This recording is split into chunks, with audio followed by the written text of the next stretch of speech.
Voy a empezar a grabar.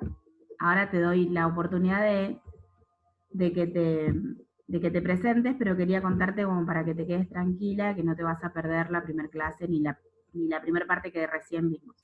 Bueno, este es el canal de YouTube donde yo subo todas las clases. Ahí se ve, ¿no? Sí, Tienen que sí. buscarlo como Mariel Mileo, si no de última después les paso el link. Y como yo les decía, como doy clases en varios lugares que son del instituto, todos pertenecen a lo mismo, les pongo a todos la caracterización de esta manera. En el primero dice clase AT Guernica, 3 de noviembre, desde del otro viernes pasado. Y fíjense que ustedes van a encontrar el de ustedes, acá que dice clase número 1 autismo, 31 del 10, segunda parte, y acá está la primera parte, debajo. Esta es la primera parte y esta es la segunda parte.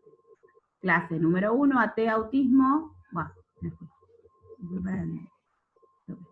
31 del 10, primera parte y segunda parte, así lo van a encontrar. La clase de hoy la van a encontrar como clase número 2, AT autismo, y la fecha. Y pongo primera parte, segunda parte, porque como tenemos cortes en Zoom cada 40 minutos, se graba de esa manera. ¿Está bien? Esto es para todos. Así que bueno, luego que terminemos esta primera clase, Mica, acá tengo que dejar de compartir. Puedes ver la clase pasada y cualquier cosa nos preguntas por WhatsApp lo que necesites. A los chicos, Bueno. quieres que te pasen apuntes, o a mí cualquier duda que tengas. Ahora sí, nombre y colegio. No, a ver, más que nada contanos lo que más me interesa saber, ya tu nombre lo sé, por qué elegiste el curso, que es de la manera que nos presentamos. Y lo que nos quieras contar. Porque yo ya trabajaba en una combi con chicos así y no sé, me gusta estar con los nenes. Bien. ¿Y sos acompañante terapéutico aparte? No. No, yo trabajaba como celadora, pero Ah, estaba todo el tiempo con los chicos que estaban siempre en la camioneta claro. y, y nada, me gustaría aprender. Bien. Sí. Bueno, genial. ¿Era alguna institución en particular o una camioneta escolar que era particular? Íbamos en una camioneta particular, sí. Ah, ok. Bueno, no, porque yo conozco a varias instituciones, entonces por ahí la conocía. Bueno, bárbaro, entonces bienvenida.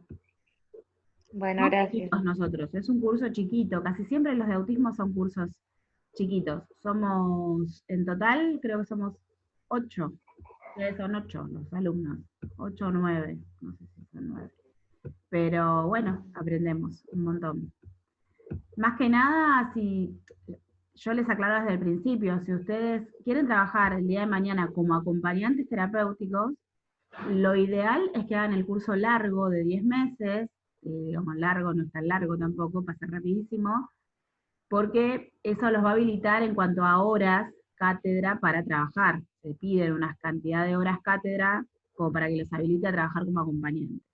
Y este curso es la especialización de 6 meses, la cantidad de horas que figuran en el certificado no les alcanza para trabajar solo con este curso, sino tienen que hacer la capacitación la anterior. Pero está bueno este curso porque ustedes aprenden sobre autismo, herramientas y formas de intervenir y metodología específica. En el caso, por ejemplo, de Micaela, que trabaja o que trabajaba en una camioneta escolar, seguramente tiene muchas más herramientas para poder abordar a los niños a los que acompaña en el viaje, en el transporte escolar, ¿sí? Por ejemplo. Fer sé que trabaja o va a trabajar en un centro donde hay niños con autismo y eso también les va a dar muchas herramientas. Aunque Fer ya esta semana termina el curso de acompañante terapéutico. Pero digamos, este curso les sirve para adquirir herramientas, estrategias y maneras, metodologías de intervenir. El otro curso les sirve para poder trabajar por la cantidad de horas cátedra que se pide para poder facturar.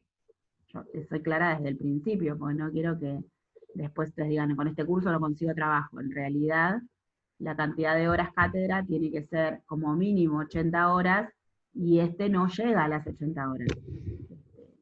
Entonces, por eso se los aclaro. pero está bueno para empezar, para ver si les gusta, y si realmente les gusta el trabajo, pueden hacer el otro después. O después, o durante, en el momento que se quieran anotar. ¿Está bien?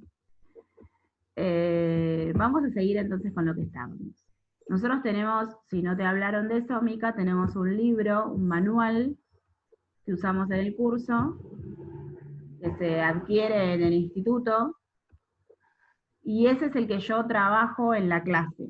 Luego, muchas veces les mando para leer. Cuando les mando para leer, y sé que algunos, más que nada en esta modalidad virtual, todavía no tienen el manual, les paso captura de pantalla de las hojas que tienen que leer, por si no lo puedes comprar enseguida. Y si no, les digo, bueno, tienen que leer de tal hoja a tal hoja y listo. Y en la clase siempre comparto pantalla y lo ven, lo van viendo conmigo, así que no se dan problemas, si no lo pueden comprar enseguida. Estábamos anotando entonces, y me quedé en lo que les estaba dictando, los tipos de autismo. Tipos, ahí dice tipos o grados, ahora vamos a ver el tema de los grados, pero tipos de autismo. Son 5 los tipos de autismo, y alguno léame hasta dónde les dicté porque ya me olvidé. ¿Qué les dije?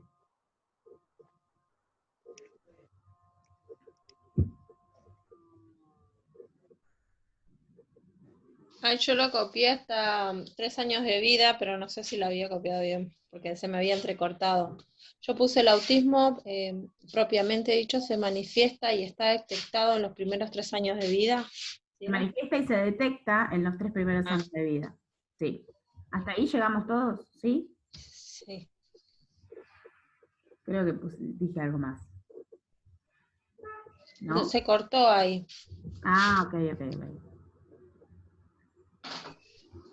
Bueno, entonces, las características principales, pongan, las características principales son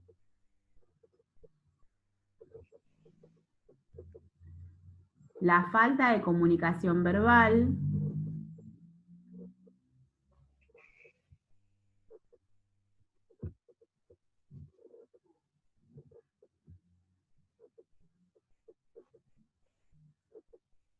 el déficit en la interacción social,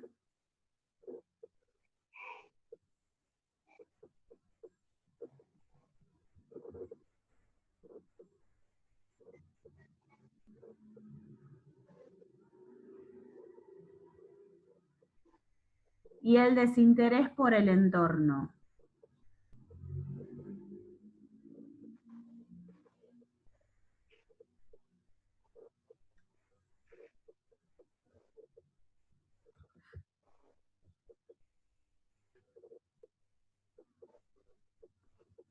Bien, hasta ahí, entre paréntesis pongan desinterés aparente, ¿sí? Porque luego vamos a ver, y como estuvimos leyendo, no es un desinterés voluntario. Ahí está María Belén, esperen que la admito. Ahí está. Luego leímos síndrome de Rett. Bueno, el síndrome de Rett dice acá que la característica diferencial es que es un tipo de autismo que se presenta con exclusividad en niñas, casi con exclusividad. La realidad es que ahora hay tantas niñas como niños con síndrome de Rett. Ahora el síndrome de Rett se empieza a manifestar casi a los 2 años recién. Y casi siempre tiene que ver en manifestarse cuando hay una enfermedad subyacente, una enfermedad anterior, ¿sí? Voy a tomar té ahora. Cuando hay una patología de base, por ejemplo, una parálisis cerebral, un Yo tengo síndrome la. convulsivo, Yo dije, ¿no? a ver, Bueno, ahora digo que voy a silenciar acá. Alguna patología que tenga que ver con la alteración del sistema nervioso central, va a aparecer el síndrome de Rett. ¿Sí? Casi siempre cuando aparece el síndrome de Rett tiene que ver con que hay una patología de base. No en todos los casos, pero la mayoría de las veces. Y como dice el libro, antes se presentaba casi con exclusividad en niñas. Es más, en un momento se decía que no había niños con síndrome de Rett. Pero sin embargo, luego fueron pasando los años y la ciencia, de alguna manera, la neuropediatría fue evolucionando y se dieron cuenta que había tantas niñas como niños con síndrome de Rett. ¿Cuál es la manifestación del síndrome de Rett? Bueno, que tiene un carácter regresivo en cuanto a la funcionalidad del organismo del individuo.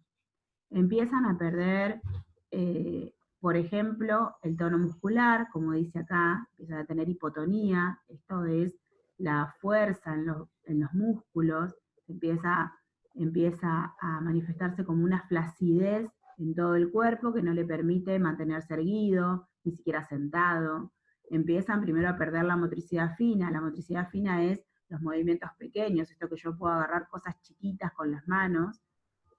La motricidad fina también tiene que ver con la motricidad gestual, la capacidad de poder hacer diferentes gestos, de gesticular con mi cara, tiene que ver con la motricidad fina. Bueno, el niño alrededor de los 2 años empieza a perder esa motricidad fina.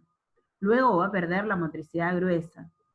Hasta hay niños con síndrome de Rett que van perdiendo todas las funcionalidades en cuanto a la motricidad de su cuerpo. ¿De qué otra manera se manifiesta el síndrome de Rett? Bueno, hay una alteración en la comunicación, empieza a perder, si antes hablaba, deja de hablar, si antes comprendía su entorno, deja de tener una comprensión. Hay una alteración en cuanto a la cognición. ¿Qué es la cognición? Bueno, el conocimiento, se refiere a eso, la cognición. Hay una escasa capacidad de adquirir conocimientos nuevos, pero lo que tiene como característica principal es que aparece en la vida del niño a partir de los 2 años. ¿Sí? Se empieza a manifestar recién a los 2 años. Ahora, antes de los 2 años, ¿es posible que no se den cuenta? Es posible que no se den cuenta, más que nada porque casi siempre aparece el síndrome de Rett cuando hay, como les dije, una patología de base. Cuando hay, por ejemplo, convulsiones, cuando hay una parálisis cerebral, una microcefalia, una hidrocefalia, hay diferentes, una espina bífida o mielomeningocele. Casi siempre cuando hay una patología de base aparece después en comorbilidad, así se le dice, un síndrome de Rett. ¿Qué es esto de la comorbilidad? Bueno, una enfermedad asociada a otra, pegada a otra, ¿sí? Vamos a poner ejemplos. ¿Alguna pregunta, algo que no hayan entendido de esto? ¿Les expliqué? ¿No? Bueno, vamos a poner síndrome de Rett, pongan. La característica principal de este síndrome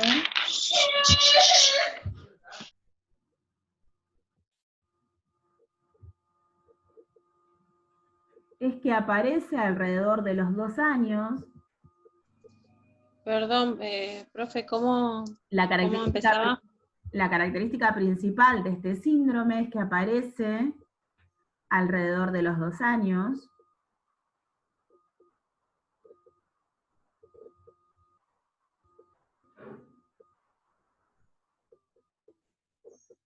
Y aunque tiene mayor manifestación en niñas,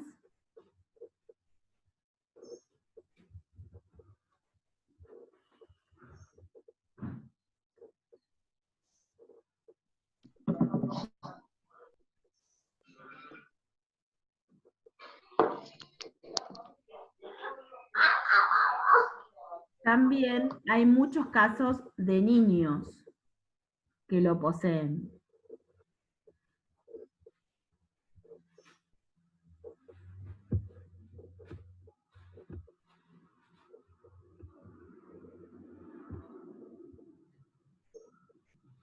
Punto seguido.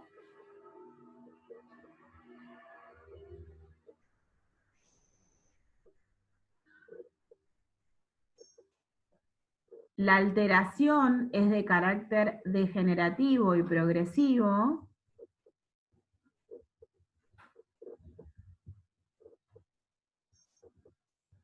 Y afecta principalmente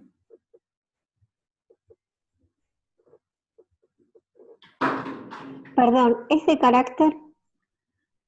Me quedé. progresivo y degenerativo.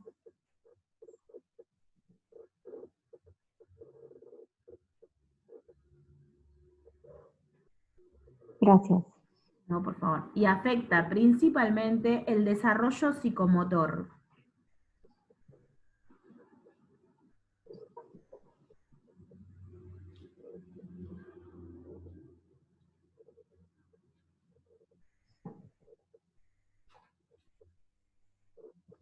Punto y coma.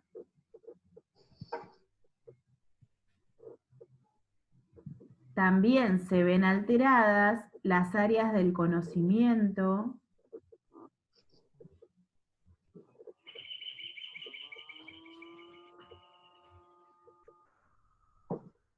coma, la comunicación y la interacción social.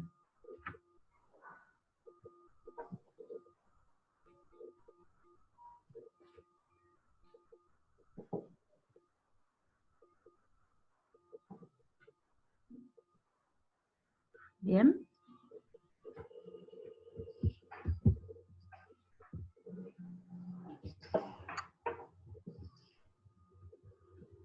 Seguimos entonces. ¿Sí? ¿Se entendió, chicos? Ujú. Bien. Síndrome de Asperger. Dice, es el tipo de autismo más difícil y en ocasiones tardío en diagnosticar porque las personas afectadas no tienen ningún tipo de discapacidad intelectual, ni rasgo físico que lo identifique. El déficit se encuentra, por lo tanto, en el campo de las habilidades sociales y el comportamiento, siendo lo suficientemente importante como para comprometer seriamente su desarrollo e integración social y laboral. Problemas de interacción social, falta de empatía, poca coordinación psicomotriz, no entender las ironías ni el doble sentido del lenguaje y la obsesión con ciertos temas son algunas de las características más habituales en el Asperger. Bueno, el Asperger, si bien ya casi no se diagnostica, ¿por qué? Porque cambió, nosotros, en realidad nosotros no, sino que en neurodesarrollo lo que se hace es diagnosticar, los médicos diagnostican con algo que se llama el DSM, que es el Manual de Diagnóstico de Salud Mental, y ahí están todas las patologías con las características. Y el DSM ha sido, en estos últimos años, ha sufrido una conversión, y lo que se hace es generalizar las características. Por eso, a partir del DSM-5, porque hay diferentes ediciones de este manual de diagnóstico de salud mental que usan los médicos para diagnosticar, a partir del DSM-5 se empezó a generalizar esto del autismo. Había muchas diferentes especificaciones y como eran demasiados los casos y no se podían diagnosticar todos con un nombre diferente, y también para buscar la inclusión y sacar las etiquetas, se empezó a poner a todos TEA, dentro del espectro autista, y no poner la especificación. Ahora, durante muchos años el síndrome de Asperger se lo ha llamado como el autismo de alto funcionamiento. ¿Por qué? Porque una persona, un sujeto con síndrome de Asperger, tiene una capacidad cognitiva, una capacidad intelectual muy desarrollada. Un déficit intelectual a veces más elevado que un niño neurotípico, que un niño común. Son personas muy inteligentes que no tienen ningún problema por desarrollar el conocimiento, por aprender temas nuevos, y encontramos a niños que, para la edad cronológica que tienen, a veces son mucho más inteligentes que un niño común. Ahora, ¿cuál es el rasgo más importante y más difícil o que está alterado en este síndrome de Asperger que está dentro del espectro autista? Es el comportamiento, ¿sí? Porque tienen escasa interacción social, suelen ser sujetos muy retraídos, muy de no querer estar con los demás, de siempre ser solitarios. No hay una habilidad social desarrollada, parece que no me sale, se niegan a tener desarrollo social, ¿sí? Relaciones sociales, y el comportamiento suele ser muy restringido, ¿sí? Siguen siempre una rutina, la misma rutina, son muy poco flexibles. Esto que hablábamos la clase pasada de ser flexibles a los cambios diarios. Yo tuve una alumna en Ezeiza, en este curso de autismo, una señora ya grande, y ella tenía un hijo con autismo de 18 años, con autismo específicamente con síndrome de Asperger. El chico tenía 18 años y ella dice que le habían diagnosticado síndrome de Asperger recién a los 15 años, o sea, hacía muy poco tiempo. Fíjense qué tan difícil es de diagnosticar esto del síndrome de Asperger. Siempre le habían dicho que tenía alteraciones en el desarrollo, que tenía algún tipo de autismo que no se llegaba a identificar como autismo porque era un chico muy capaz, siempre había tenido las mejores notas en el colegio, iba a un colegio privado, doble escolaridad, donde él podía rendir intelectualmente lo más bien. Ahora él tenía mucho problema para relacionarse. Había pasado de colegio en colegio porque todos lo burlaban, porque era un chico muy solitario. Era muy cerebrito, como se suele decir, pero muy solitario. Y luego le pasaba de tener brotes, de desesperarse, como ataques de ansiedad cuando había cambios en la rutina escolar. Entonces, no se sabía qué era lo que tenía.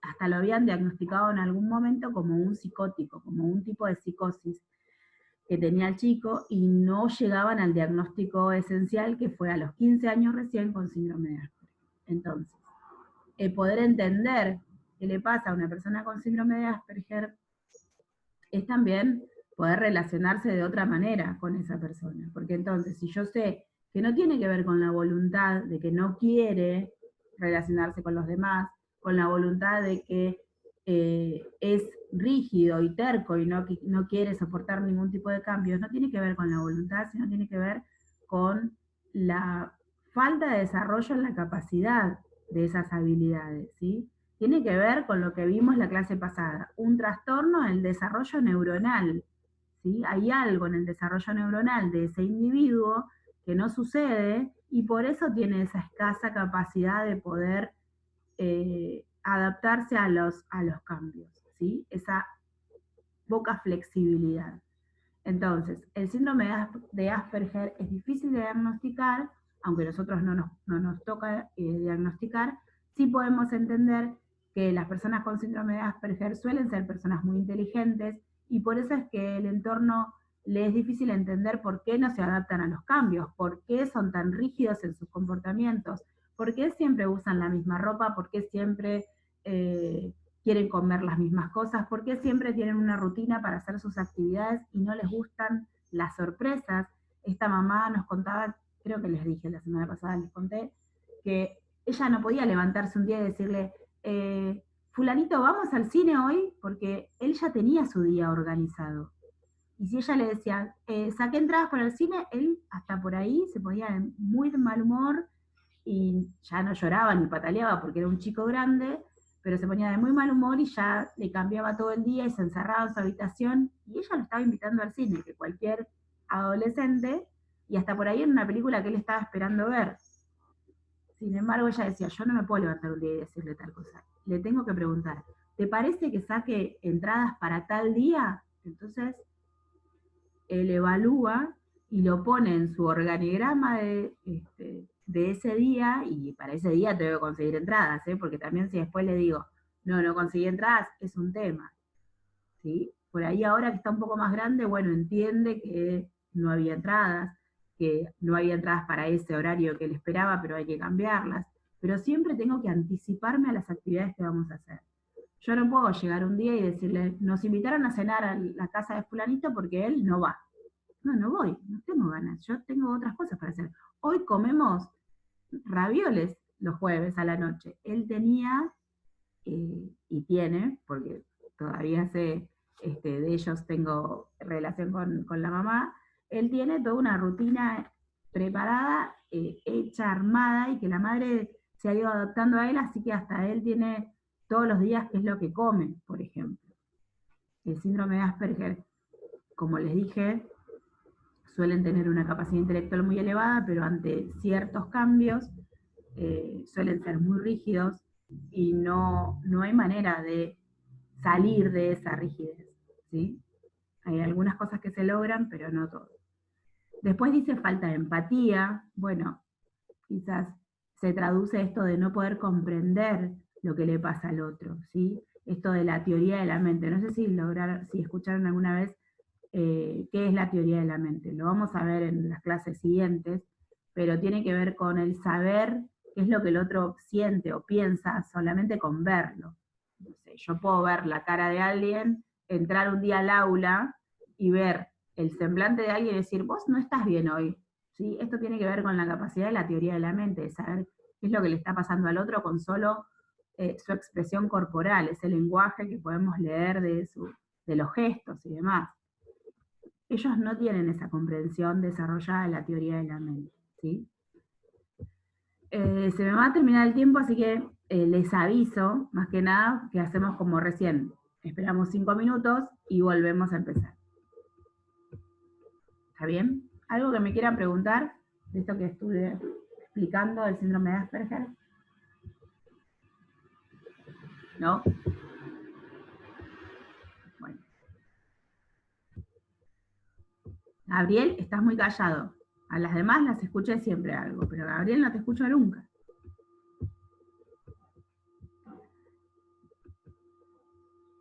Bueno. En todos en silencio. Veo nada más que 2 caras. Bueno, sigo entonces. Síndrome de Asperger, pongan y dicto, así no copian todo. El síndrome de Asperger suele ser muy tardío en diagnosticar.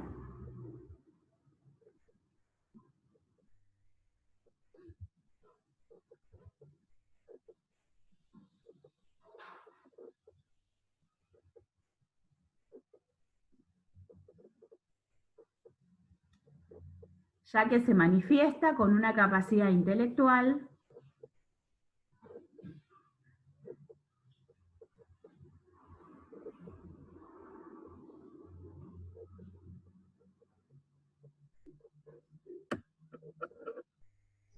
Disculpame, profe, detectar. ya que se manifiesta con una capacidad intelectual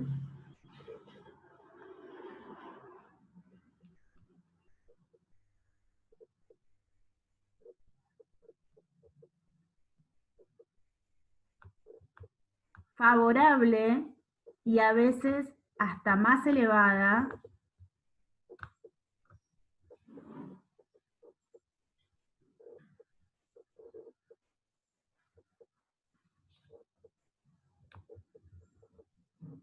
que un sujeto neurotípico.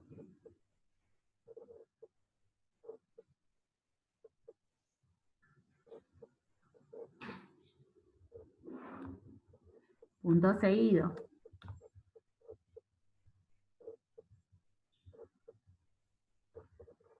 Las alteraciones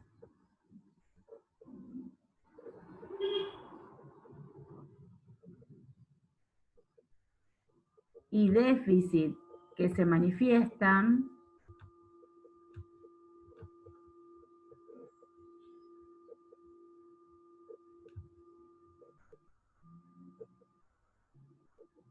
suelen ser en el área social,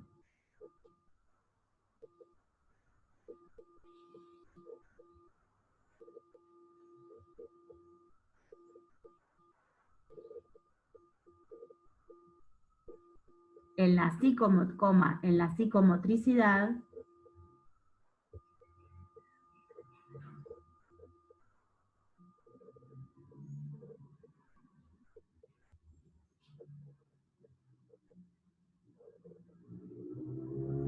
y en la rigidez para aceptar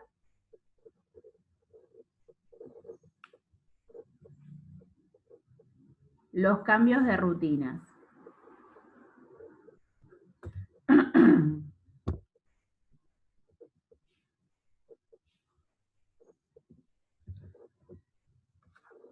Fíjense que en la última oración del párrafo del síndrome de Asperger dice la obsesión con ciertos temas. Bueno, en el síndrome de Asperger suelen obsesionarse con un tema que les interesa, y como son personas muy capaces intelectualmente, suelen saber mucho más que cualquier otro mortal sobre ese tema que les interesa. Por ejemplo, un niño con síndrome de Asperger que le gustan los dinosaurios, va a saber los nombres de todos los tipos de dinosaurios, va a saber mucho más de cualquier persona, incluso adulta, sobre los dinosaurios. Nosotros sabemos que existen los dinosaurios, podemos saber algunos nombres, algo que vimos en alguna película y nada más. Ellos suelen investigar y saber mucho sobre ese tema. Por eso hay muchos científicos, médicos, inclusive, que tienen síndrome de Asperger, ¿sí? Porque llegan muchos ingenieros con, digamos, con profesiones que tienen que ver con las ciencias exactas, porque suelen tener una capacidad intelectual que los lleva a estudiar mucho y a obsesionarse con un tema, por eso son muy buenos. Hay una serie que yo creo que, no sé si está en Flow, y si no, seguramente en YouTube la pueden encontrar, que se llama The Good Doctor, ¿sí? The Good Doctor, no sé muy bien en inglés, pero así se llama. Y es un joven que es médico, creo que es neurólogo, y que tiene síndrome de Asperger. Es una serie ficticia, pero en realidad está muy bien hecha. Y después hay otra serie en Netflix, que creo que todavía está, que se llama Atypical, que hay 2 temporadas, y Atypical es un adolescente con síndrome de Asperger también.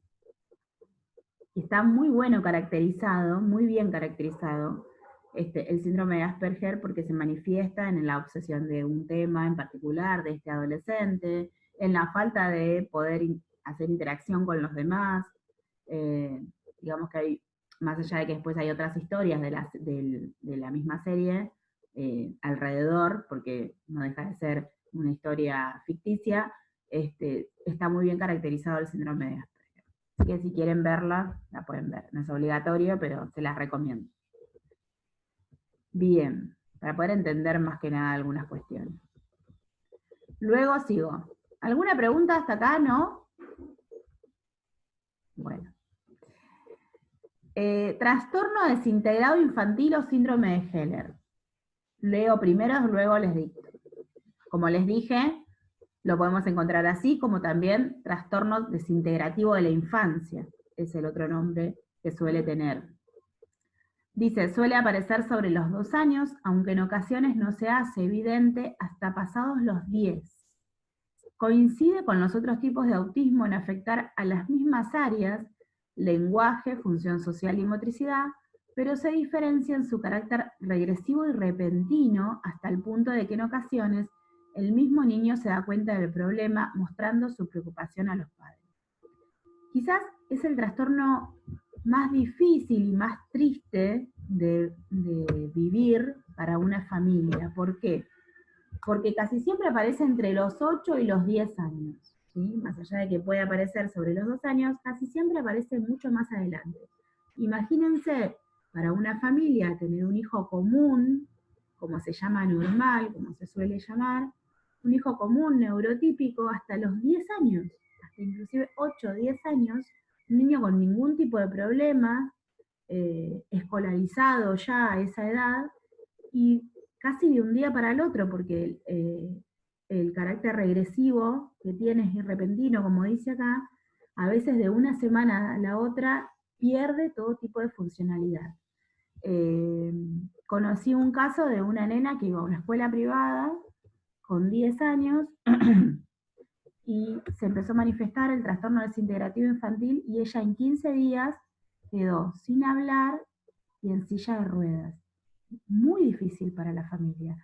El trastorno afecta directamente y repentinamente el sistema nervioso y ella perdió la capacidad de poder hablar, y aunque comprendía todo, y era por ahí mucho más triste para ella porque comprendía lo que le estaba pasando, perdió la motricidad total, quedó en silla de ruedas casi cuadripléjica porque apenas movía las manos, pero hasta no podía hacer gestos, y tenía la capacidad de poder entender todo, ¿sí? Pero sin embargo, el trastorno